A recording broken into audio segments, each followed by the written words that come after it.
दुनिया में कूटनीतिक चालें तेजी से चली जा रही हैं। एक तरफ अमेरिका और रूस रिश्ते का नया दौर शुरू करना चाहते हैं, तो दूसरी तरफ एक दूसरे के दुश्मनों से करीबी भी कायम कर रहे हैं। पुतिन और ट्रंप की दोस्ती का इंपैक्ट मिडिल ईस्ट और इंडो पैसिफिक में जल्द ही नजर आने वाला है। आखिर कैसे, देखिए।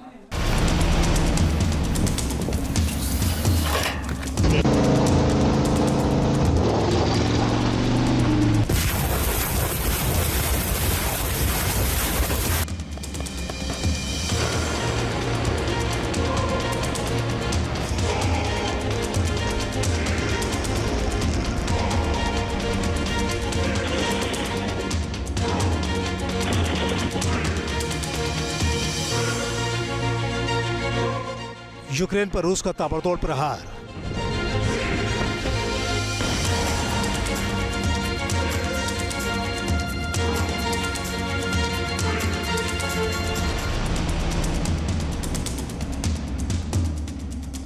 मिडिल ईस्ट में ईरान के जंगी मंसूबों का साथ।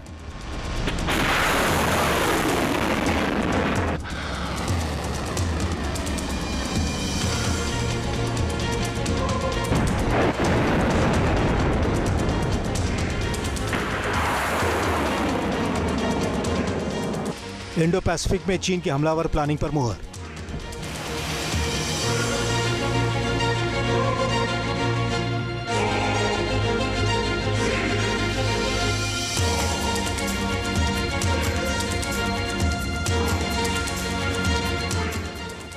और फिर अमेरिका से भी समझौते के लिए तैयार। डिप्लोमेसी के गेम में बेहद हैरान कर देने वाली चालें चली जा रही हैं।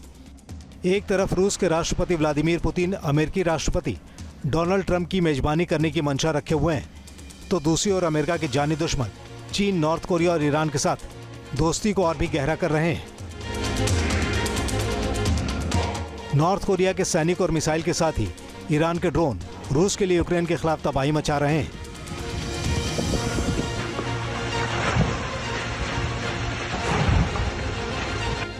इस जंग को खत्म करने के लिए अमेरिका रूस के साथ बातचीत करने की तैयारी कर रहा है, लेकिन अमेरिका के यूरोपीय सहयोगियों को ट्रंप का यह इरादा रास नहीं आ रहा है। 24 फरवरी को यूक्रेन जंग के 3 साल पूरे होने पर पुतिन ने चीन के राष्ट्रपति शी जिनपिंग से बात की थी। इस दौरान यूक्रेन को लेकर अमेरिका और रूस के बीच चल रही बातों पर चर्चा हुई थी। 2 दिन बाद ही रूस के विदेश मंत्री सरगई लावरोव ईरान में मौजूद थे। लावरोव ने ईरान के साथ मिलिट्री और पैसों की मदद को लेकर बातचीत की थी।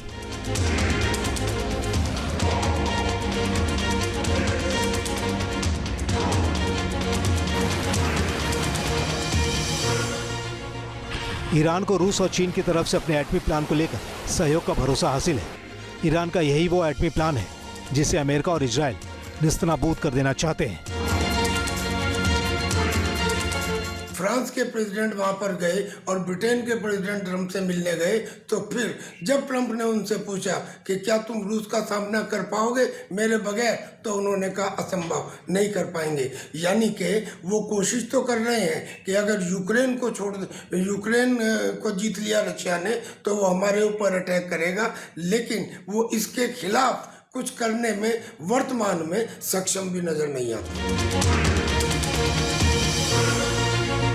कुछ दिनों पहले रूस का सुखोई 57 फाइटर जेट 2 बार ईरान की जमीन पर उतरा था।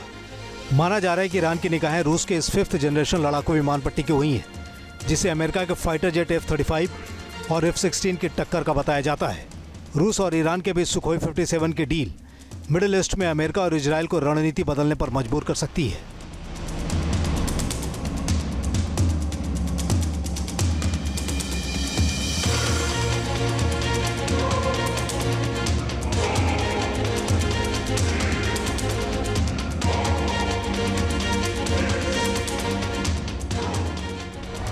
Institute for the study of war ISW का दावा है कि चाहे जंग के मैदान के जरिए या फिर समझौते के रास्ते यूक्रेन में रूस की जीत चीन, नॉर्थ कोरिया और ईरान को उनके अपने इलाके में ताकतवर बना देगा।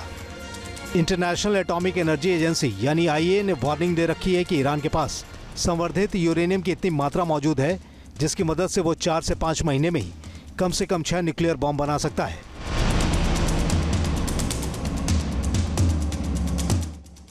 इतना ही नहीं, मिडिल ईस्ट में ईरान के प्रॉक्सी हुती, हिजबुल्लाह और हमास को भी जड़ से खत्म कर देने की शपथ अमेरिका और इजराइल ने खाई है। अमेरिका रूस के दूसरे करीबी चीन से भी जंग के कई फ्रंट खोलने के नजदीक पहुंच चुका है। इंडो पैसिफिक से लेकर साउथ चाइना सी तक अमेरिका चीन को मौका नहीं देना चाहता है।